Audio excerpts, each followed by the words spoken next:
Okay, everyone. My name is Daniel Ramsey. I'm the founder and CEO of MyOutDesk. I got excited because Bill interviewed us on his podcast, and then I realized what a brain we had. So first of all, if you don't know of the business scaling up, or the book Scaling Up, and then the scaling coaching, Bill typically charges $10,000 to $15,000 to do a workshop, and he's here with our audience sharing this, completely free. So Bill, I want to thank you for being here. Pleasure. And acknowledge all of your years of experience. I mean, first of all, you've been a business coach and a master facilitator for over 30 years.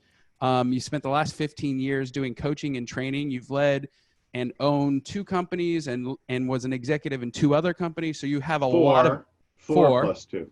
4 plus 2. Okay, 6. I don't want to undersell you. But what I love is the Mastering Rockefeller Habits and the Scaling Up book. You've incorporated those and you've actually used them in business platform. So I just really appreciate you here today. And we've got this great topic, 5 moves. I even like your picture where you're pointing out that we used. I think that's great. Yeah, exactly. Who gave you that? I don't know. We probably found it and then used it. You know what I mean? We have great virtual assistants who do that kind of stuff. My wife was like, "Oh my God, nobody uses that picture." I love. It's fine. It's fine. I love it. So, Bill, thanks for being here. And did I leave anything out or anything that we should talk about before we get started? I have a skateboard under my desk. There you go. I love it. You're in San Francisco area. Is that correct? Yeah. We're neighbors. Yes, you're Sacramento, right? Yeah, we're in Sacramento, so I love it. Let's talk about what is the 5 moves? Like, what are we talking about, and why is this such an important topic in your mind?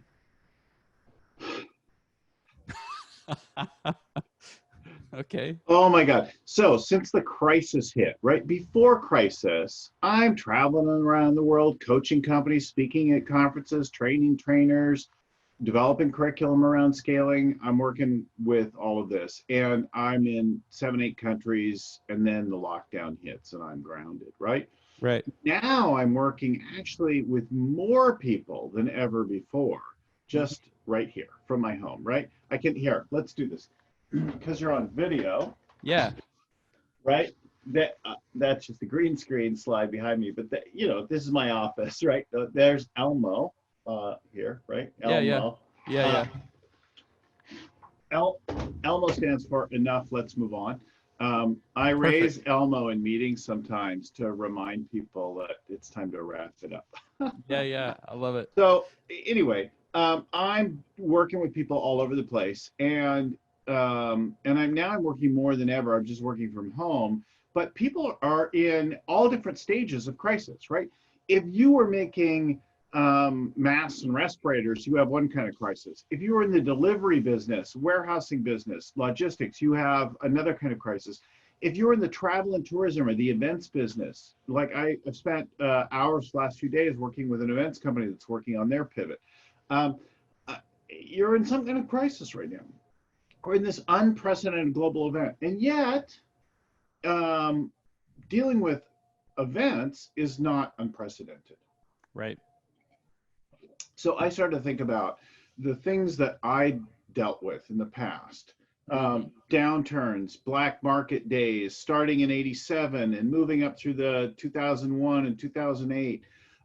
And what got me through it in different kinds of companies, in different industries. Now, this one's unique, and so you can't say that it's directly comparable, except dealing with a crisis.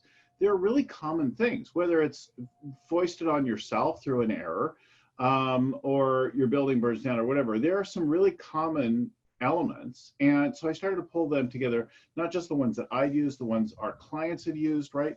And it's not the wisdom of Bill, which, I'm sure in my own mind is vast. Yeah.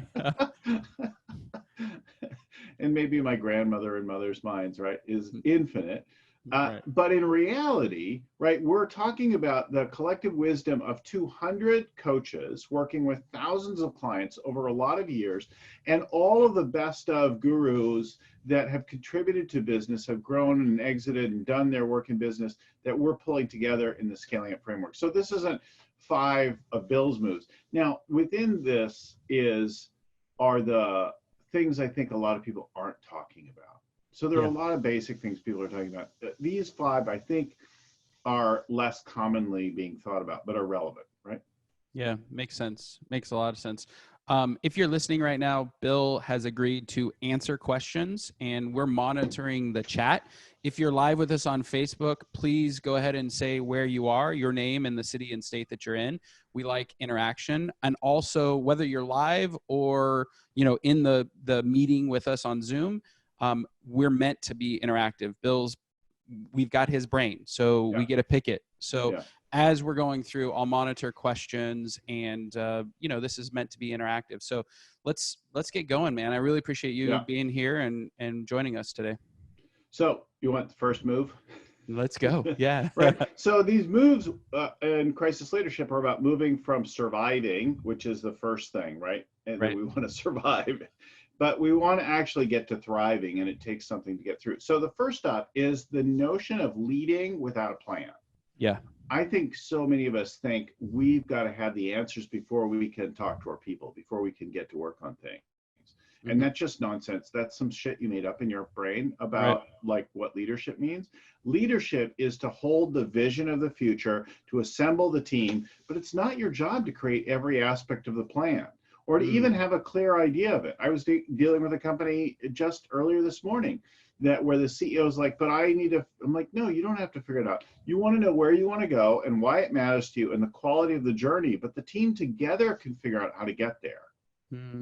What holds people back from doing that? Like, what is the CEO's block that stops them from? Well, in particular, right, CEOs tend to be smart. We come at things either as great executors or really as persuasive influence people, or great at building relationships, or maybe we're super strategic, or maybe we have a little bit of a couple of these things and we're weak in some others. But we come at things from different places, and especially our founder owner types had the plan and the concept initially, so they've just gotten used to thinking that they always have to have the plan. Now, I know this really well because I was like this guy who always was like, I'm smart, I'm articulate, right? I'm strategic and influencing. So I think that I've got to come up with a plan and got to do it. And that helped me through a lot of companies and a lot of things in my life. And then one day, it didn't work anymore. One day in the aftermath of 2001, I had stretched the company's life out using debt, but I hadn't really fixed the problems. I was just kicking it down the road. And the bank called my bluff, right? The bank called me up and said, listen, gigs up, you're not in covenant. We're calling these loans and you need to settle up. Now, I couldn't pay the loan. And they said, yeah, we figured you probably couldn't. So that's okay. We know you've got a nice house and we'll take the house. That's awesome. Right. It seems funny now. Yeah. Not remotely funny then. I just felt like such a failure. I felt so foolish. So first I thought about like how to get out of this, how to survive this. And then I realized I didn't know how to solve the business problems. I didn't know how to settle it up with them. So all I could see was the failure of the business, the loss of the house, and my fear that I came to name before long, but it took me a minute, was that I'd lose the house, the business would fail, my wife would leave me, I'd become a weekend dad. And that and the failure of the marriage is one thing. The weekend dad was inconsolable. Now, today I kind of am, right? My kids are grown and I'm really grateful when I see them on the weekend. But when they're young, right, that was just horrifying. Right. So, and I know some people make the best of it, but that was my fear. So anyway, there we are dealing with that. And I just suffered with it. Like I was awake in the middle of the night for several weeks and I was going through the motions at work. And now the only people who know this at this point are my wife and I. Right.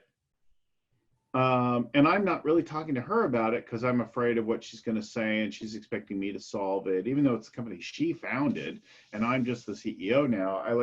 I feel the weight of it and I don't have the answer. So, after a while of suffering with it, I got to this breaking point and she just acknowledged it. She gave me room.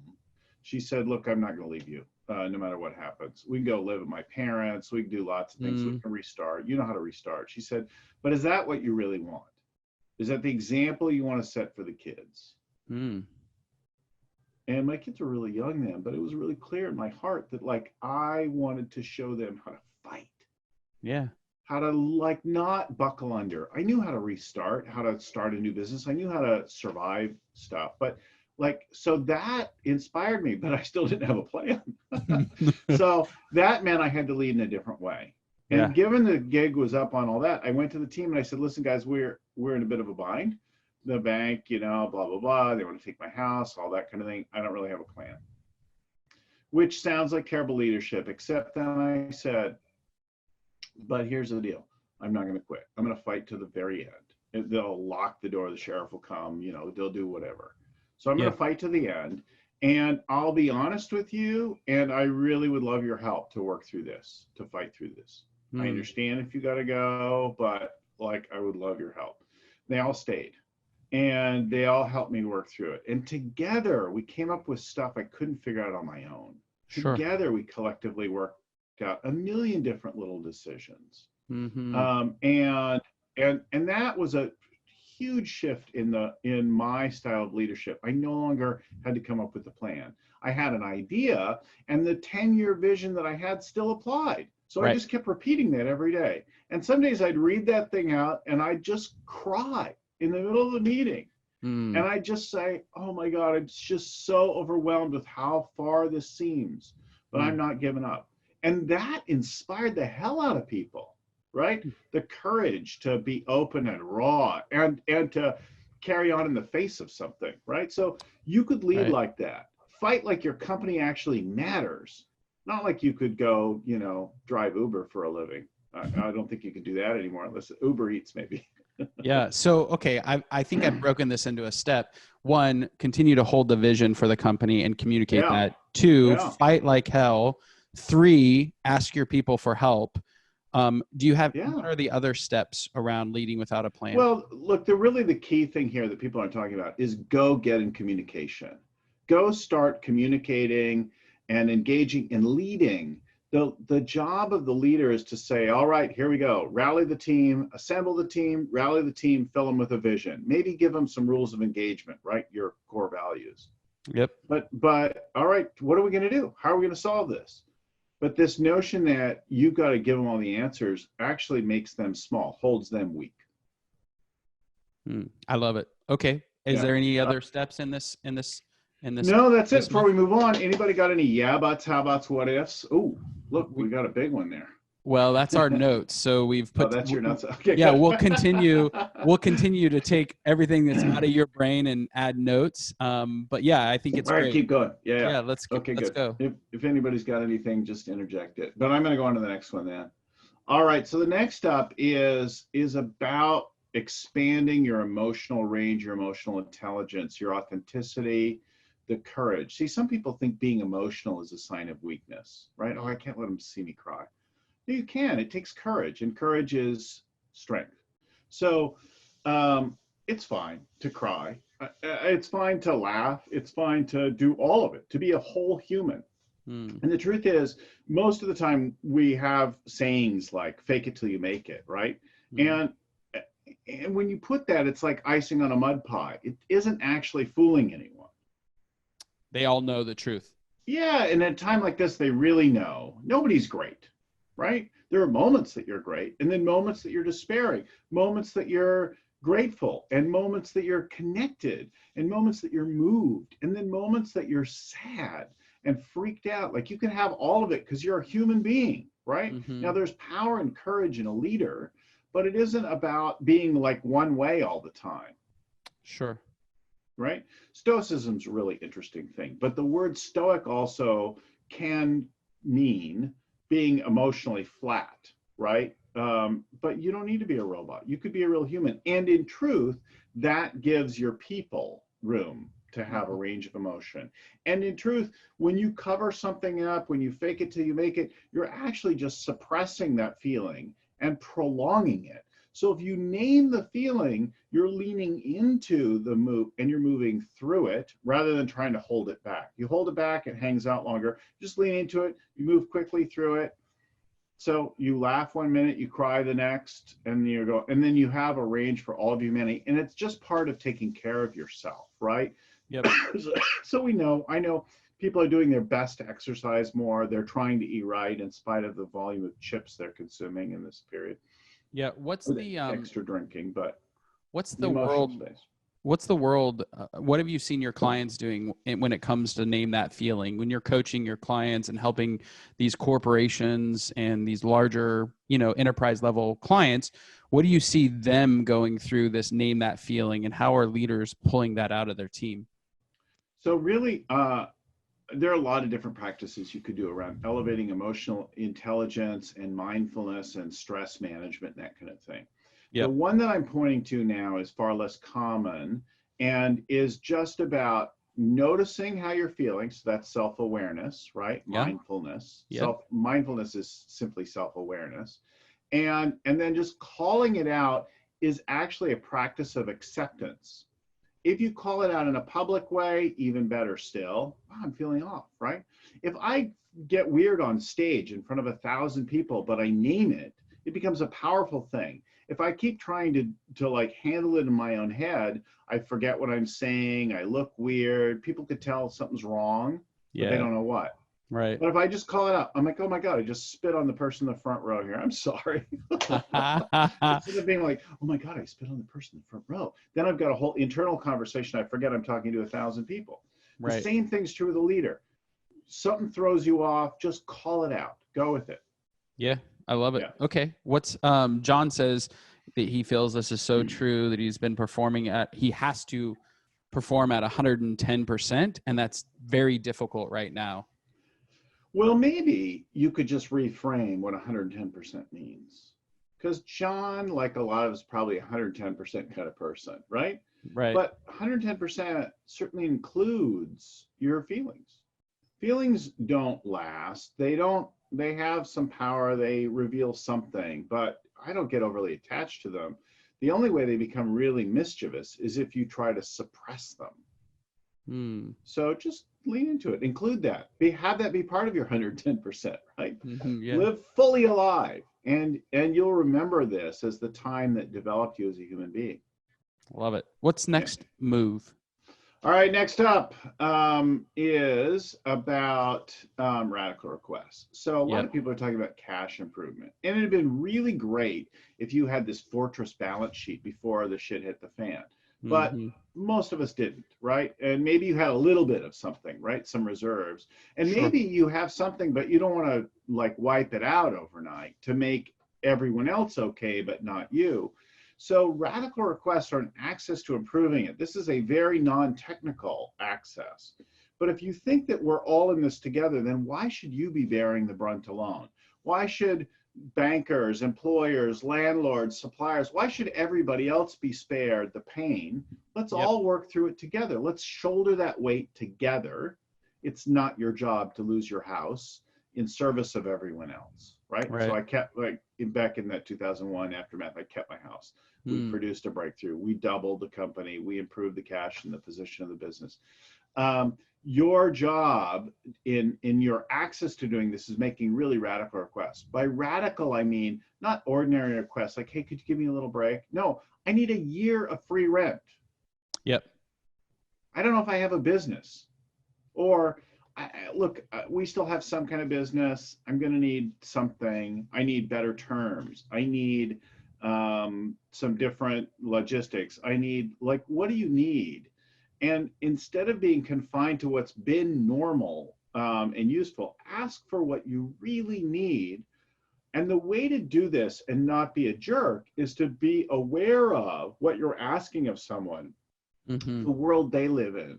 So after 2009, the business we were running went down appreciably. And I didn't know if we'd have a business for some years. Yep. We would. We came to learn very quickly with a rapid pivot. But first, I needed to buy some breathing room.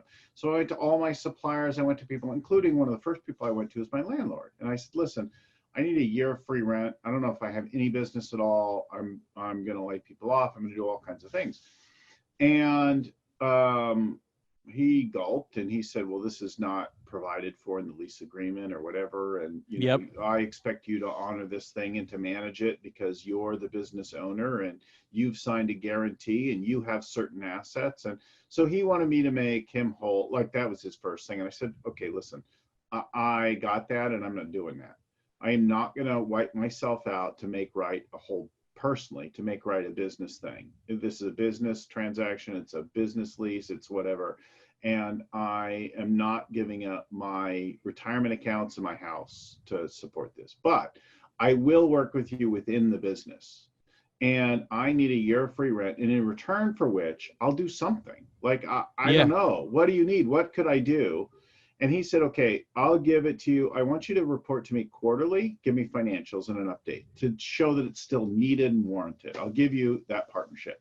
And I want you to give me 2 extra years with increases. And I want you to I'm not going to waive any rights to proceed against you if you end up in bankruptcy, right? Yeah. So I said, fine. And so I agreed to that. But I got other things. Like I went from being deposited and letters of credit to suppliers to getting one supplier giving me a $5 million line of credit with 90 to 180-day terms. If I would move more of my production to him and not hammer him on every last nickel on everything, just to be reasonable, not even to, So I got all kinds of things from people, even my team. I started making radical requests of people like, we're going to get through this. Now, in less than a year, we were starting to pivot out of it. In less than a year, we'd found things, and we'll talk about that in just a minute. But we came out through like 4 or 5 years of really strong growth after the 2008 downturn, after an initial like hammering. Right? Adjustment. And that's what we're in right now is there's going to be an initial 1 or 2 year, in business, and you got to get through that time frame. I'm curious because I've got 2 questions for you. One, how do I get my people on this radical request? My bookkeeper, my sales team, like how do I get my people into the space of talking to all of our suppliers and vendors and get the right requests out there? Right. Well, I like to lead from the front, right? I like to lead by example. Yep. So I'm going to I'm going to talk about what I did and how it worked and what went well and what didn't.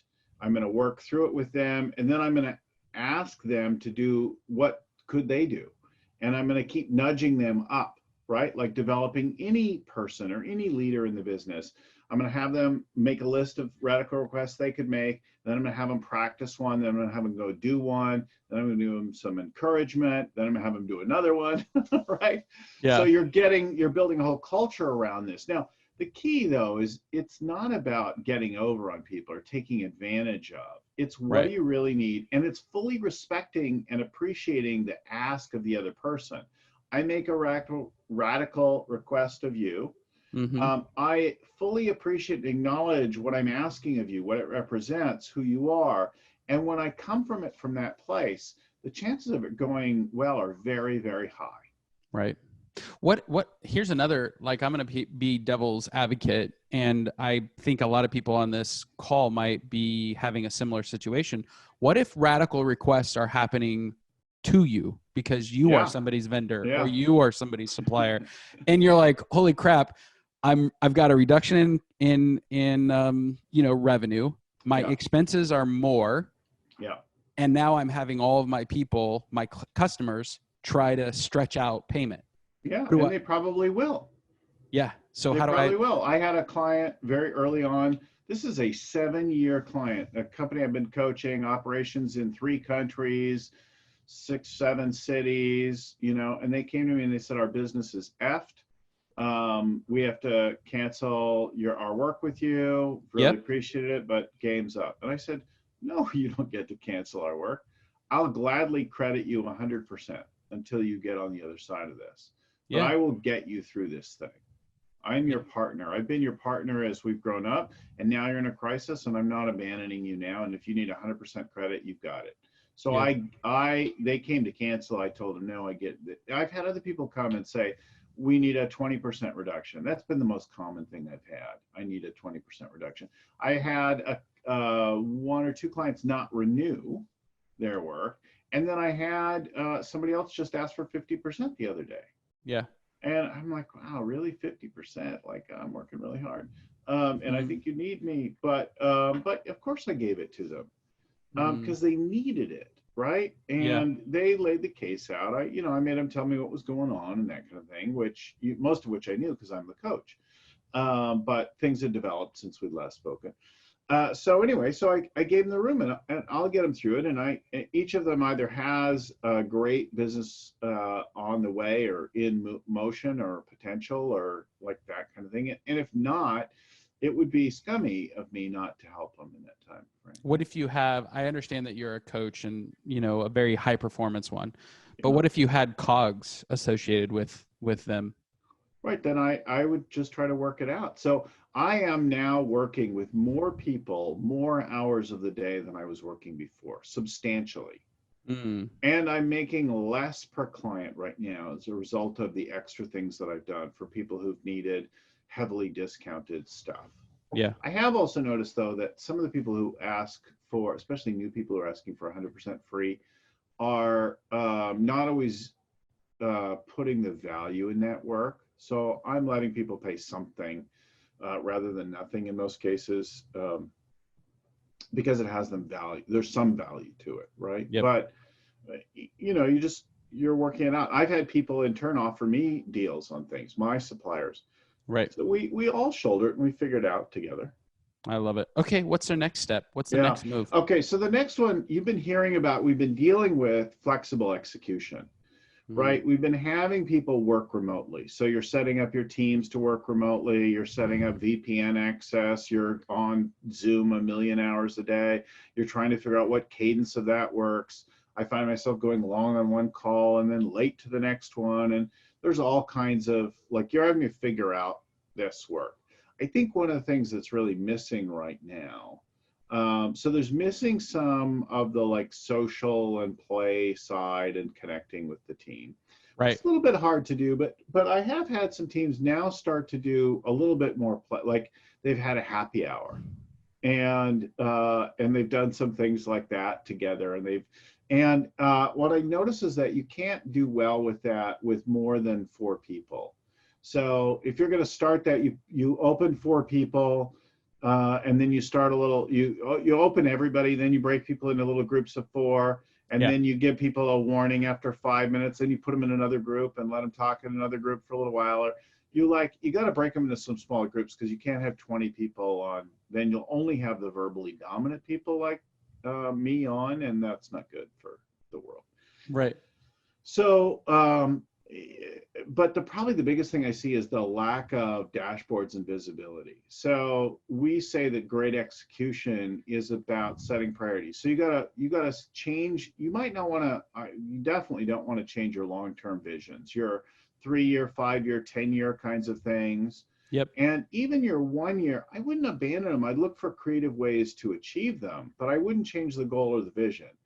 Now, I do want to maybe shift up priorities. So being flexible about the priorities, we're seeing some of that. Some people are just abandoning stuff, though. They're saying, oh, it just can't be done. I'm like, no, try some new way. Imagine what you would do and see what happens. And then the second thing is metrics and dashboards. So we've moved our meetings pretty successfully into platforms like Zoom, like Google Hangouts, et cetera, Skype, whatever. But the metrics and dashboards are missing. So we now are working with our teams. We've tried a variety of boards and like online whiteboard spaces to collaborate with teams. We're using Mural with our teams. It seems to be the most accepted and the best balance of like look and feel with functionality.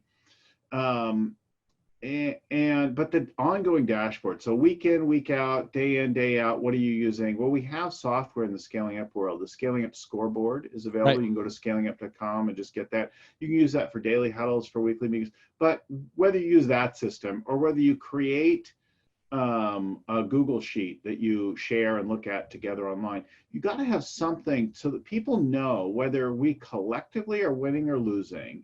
And remember what we're working on, the key metrics. And you might need to change some of those metrics. Maybe some of the relevant metrics have shifted a little bit. But I think that piece, a little bit of shifting priorities, and then a little bit of keeping the visibility of the progress out there, Mm-hmm. even though you're remote.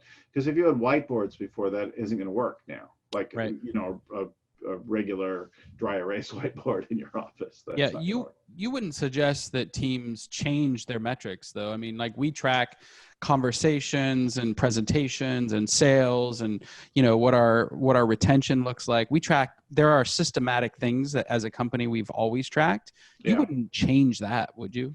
Well, I might, in some cases. I'll give you an example. Our podcast this morning came out, an episode Kevin Hundle, who used to make audio equipment, speakers, things like that, as we talk. Yep. And, you know, counting the number of speakers sold is not relevant anymore. But they are making and selling masks and, you know, other kinds of face shields and things like that. So they would track different things right now. Right. And you might track, I mean, maybe your thing is about showing your customer base and communities love. And so maybe right now you want to add a metric of love communications, right? Man, I don't know if you know this, but we, and you're going to be on it. You don't know it yet, but you'll be in it. We have something called vendor love. It's where we've gone to our partners and just said, hey, what discounts? And we've gotten some really amazing deals. And so we've put together a blog and a page, and every vendor is giving away stuff just like you are. And we're sending it out to our client base. And just last night, one of our customers were like, hey, I need this system. And I'm like, I got one. In fact, I got it like at 80% discount for you for the first 90 days. He's like, wow, that's amazing. You also mentioned going remote. I just want to drop it real quick. If you want to, we have our 12-page kind of guide to going remote. And if you're listening right now, you can actually text MOD to 31996, and it's 12 pages of everything you need to go remote. We've been 13 years, 6,000 people fully remote, and you can get that for free just by texting MOD to 31996. So by now everyone is remote, but the question is, are you doing it right? And go get that guide and level up wherever you're at right now, right? Yep. So MOD 31996. Yeah. Well, and what we're learning is there are, like, my favorite thing about the guide is the bathroom etiquette, right? When you're working remote, you don't want to say, like my 4-year-old, I need to go potty, I'll be right back. So you say bio break, right? Bio break. Be right back, 5 minutes, whatever the time is. There's a new way of communicating when you're all out of the office, and most companies have never done that. So that's what the guide's for, and it's kind of cool. We know from Linda and from other people, you don't take the Zoom with you into the bathroom. Ah, dude. And you wear pants every day. I usually tell people I've got to go recycle my coffee. Sure, that'll work. So we've been talking about 4 things so far. I said 5 moves, and all of this has really been about the surviving stage. Sure. But surviving well buys you breathing room, buys you room to maneuver, gives you the resources, the ability to do what's next, where we move into thriving. Right. So becoming a trend spotter is the key piece that we need to get great at. What's happening in the world? We're so used to thinking about our business. Oh, people aren't going to these kinds of events, and people aren't doing this, and people aren't traveling, and people blah, blah, blah, and people can't come into my restaurant, and whatever it is. Nobody needs my catering anymore. And we're not thinking about what people are doing. So if you start to notice what's happening in the world and where things are going, then you'll see opportunities that connect to your core strengths and your core weaknesses. So there are things that you've never been great at, you probably never be good at. No matter how much you try and work at them, you'll always suck at those things. Right. Stop worrying about that. Acknowledge the weaknesses and the strengths, and then notice these trends and start to figure out, how am I going to be part of that? So right now, we've got a lot of shelter in place. Right now, we've got essential services. Right now, we've got emergency workers and certain people still working. We've got people in grocery stores. What do they need? What could you do for them? On the podcast earlier today, Kevin Hundle talked about taking his speaker audio business and pivoting it to these things. And the first insight was, hey, we've got this plastic this plastic is being used in these barriers and stuff. We know how to work with this plastic. We have machinery. We Yeah. know, we have suppliers for this. Maybe we should start making some of these things. So they did it, and they hired back all of their 60 people and opened some new jobs already. So that's the key that gets you through there. By noticing what's happening in the world and what people need, then you see the opportunities that only you could fulfill. And they might be in a different version of your core business, or they might be to the same customers, but a different, who knows what it is. Same, same business to different people, or different business to the same people, or some other iteration on it. But there's almost always opportunities out there for creative people. Yeah. And we want to look for trends far outside the norm. So don't just look at what's happening to you in your industry, but look broadly at what's happening in the world. Notice even the tone, the aesthetic, what kinds of music, what are the arts, what shows are doing well, what's the family life look like. When you think about you're a B2B company, but you notice this is going on, you will come up with insightful, creative things. Now, it might be that you're more of an executor than a creative ideator, but somebody on your team is. Right. And together doing this. So we have an exercise we call the SWET tool, SWT, strengths, weaknesses, trends. In this case, we're really thinking about core strengths, core weaknesses, the ones that aren't going to change much ever. Right. And then the trends really broadly, but start with your own industry, then your region, then get way broad. Look at what's happening to humanity and think about what it's going to look like. So go out 2 years down the road. Let's say there's a virus out there. There's widespread testing. Now we're all back, but everybody's afraid of the next one or a mutation or whatever. So a smart business person is now going to take their business and they're going to separate their physical spaces, and they're maybe going to work in more shifts and not have everybody in every day, so that we're always ready for the next meltdown. Yep. And whenever, or maybe we have a second wave and it doesn't quite match up, and so we've got to deal with that, right? Being prepared for and thinking about that. Okay, do you even want to have a restaurant if you can only have half the tables, right? And maybe in the beginning you're going to have a quarter to a third the tables open. Could you pencil out a way to make that work?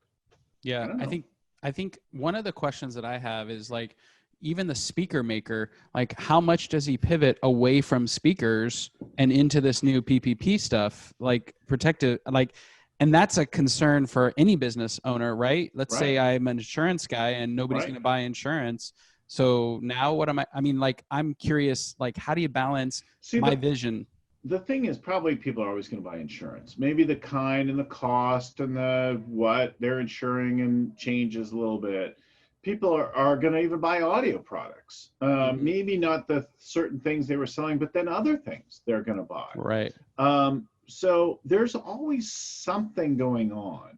It's not really, somebody said to me, we got to get the economy open back up. And the economy's open. Yeah. There's an economy out there. People are buying and selling things now, just not everything in the same way. Sure. Okay. So what's the next step? So that's really the fifth step. That will find your initial moves out of the survival mode. And it may be a couple of little pivots, little adjustments, and maybe even a big one that leads you out of it. But being an early trend spotter who does all the rest really well, the first four, and then getting onto this one, you will continue to find these opportunities and you will figure out, like, your way out of it. And you will be the one of the ones who leads the recovery. And that's really all we're talking about. What are some of the obstacles that leaders face when they're going through these 5 steps? And what have you helped people through as you know, they drop through 1 through 5 there? Yeah, so one is, like any list like this, I mean, you could always add something else or come up with another version or whatever. And they're not necessarily in sequence. So they kind of feel like in the most useful sequence, but you may need to circle back on something. So I'm a trend spotter now, I need something, but now I'm dealing with that and I feel off. So I want to name the feeling. And then to even get that started, I've got to make some changes. So we started to have breakout products in 2009 and 10. And I had to go to some suppliers and say, hey, I need your help to produce this in this way. But if you do this, I think this is a winner. And then I had to go to customers and say, okay, well, I know there's a way that we do things in the industry, and this is a hot product, and we're not doing that. I want you to prepay me or pay me on shipment for things instead of getting long terms.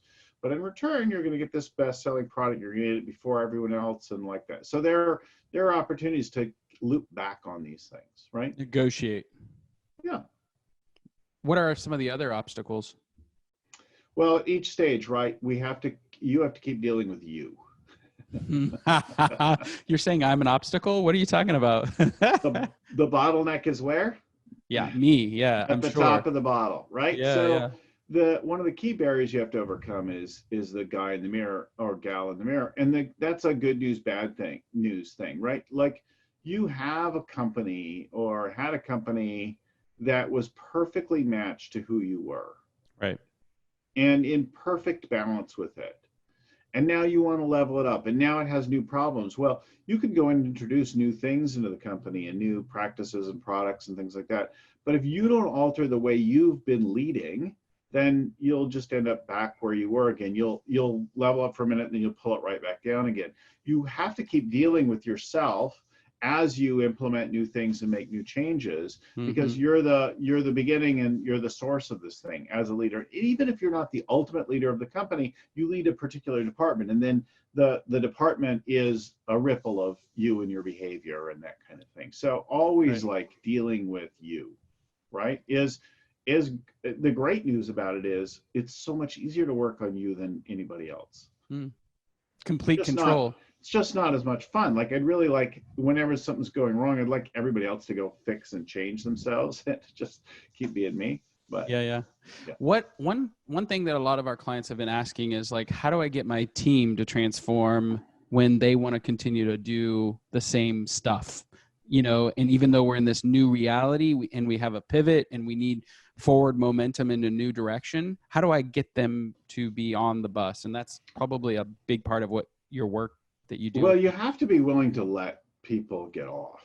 So if somebody is resisting and fighting you every step of the way, and has a fundamentally different view of things, there's no need to beat them down. I made that mistake once for a long time. I kept trying to win over two leaders on a team to my point of view.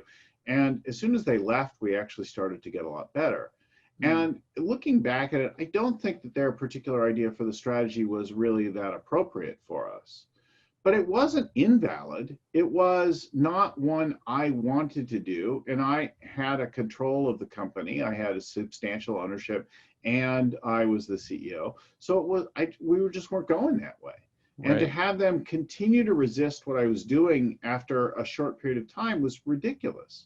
So if somebody just doesn't want to play or doesn't want to be a part of it, invite them to leave. Free up their future. If somebody's so resistant, they're never going to be a winner in your environment. If they're not a winner in your environment, they're going to suck the soul out of everybody else, including you. So let them go. That's it. Yeah, there's a place for them to win somewhere else. There's something, right? Okay, Bill, we're going to wrap up in just a second. If somebody wanted to talk with you because in this message, it's resonated with them, they really feel connected to your style. How would they, and what would they do? Yeah, scalingcoach.com. That's me. Your scaling coach, scalingcoach.com. Easy to remember, easy to find. Of course, you can go listen to the Scaling Up podcast as well, but you just go there. You could drop me a note, info@scalingcoach.com. We have lots of flexible coaching options and graduated resources, from one-time workshops to things like that. If we can help you scale, it'd be our pleasure to do it. The podcast is free. The other stuff, big range of it. Plus, there's the 200 other coaches in my world. So if it's not me, I'm happy to help you find somebody else. What are some of the things, one thing that, and we'll wrap up with this final question. We're in the process of our 30-day plan and our after Corona plan. Like, what are we going to do in May? And then what are we going to do for the rest of the year? Because that's kind of that's how we're breaking this kind of thing up, right? Yeah. What are the things that you would include in that plan? And this is a selfish question because we're doing it right now and we're helping our clients do it too. So everybody who's calling us, we're like, hey, what's your 30? What's your 90? How are you going to survive out of this? What's that thrive look like? I think 30 and 90 is not too hard to figure out right now. We do 90-day plans with people. Yep. And then the adjustment we make on the 30 are minor tweaks to the 90. Like, what we're behind in this one, we're ahead on that one, you know, where are we going to reemphasize? But we're not really replanning on the monthly basis. Right. So the 90-day, and we just finished all our 90-day plans with clients at the beginning of the quarter. So we planned as if a significant portion of this quarter is just knocked out, that like as if the shelter was continuing the whole quarter.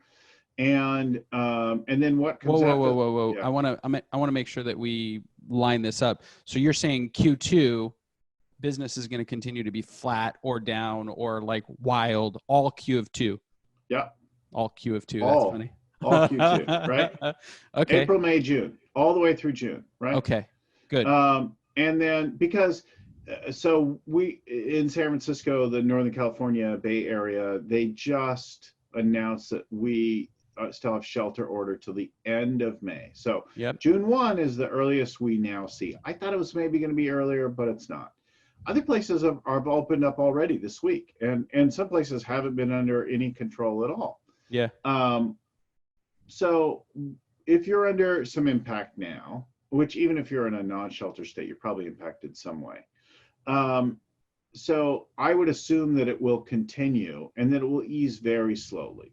Right. So our plans are all around some version of this for 90 days. Okay. Maybe it gets a little bit better, but don't count on that, right? And it could also be that places open early and then have to close up again because 4 weeks later they're really effed up. Right. In 1918 in San Francisco, it's well covered at this point.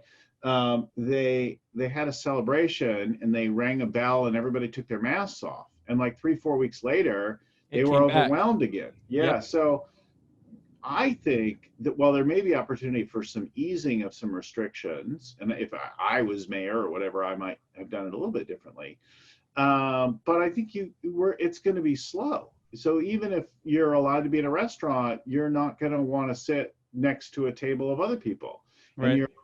And if you're eating with your mouth open, you want your server to wear a mask, right? I can't imagine when I'm going to feel comfortable to go into a movie theater again. I don't eat with my mouth open. I don't know about you.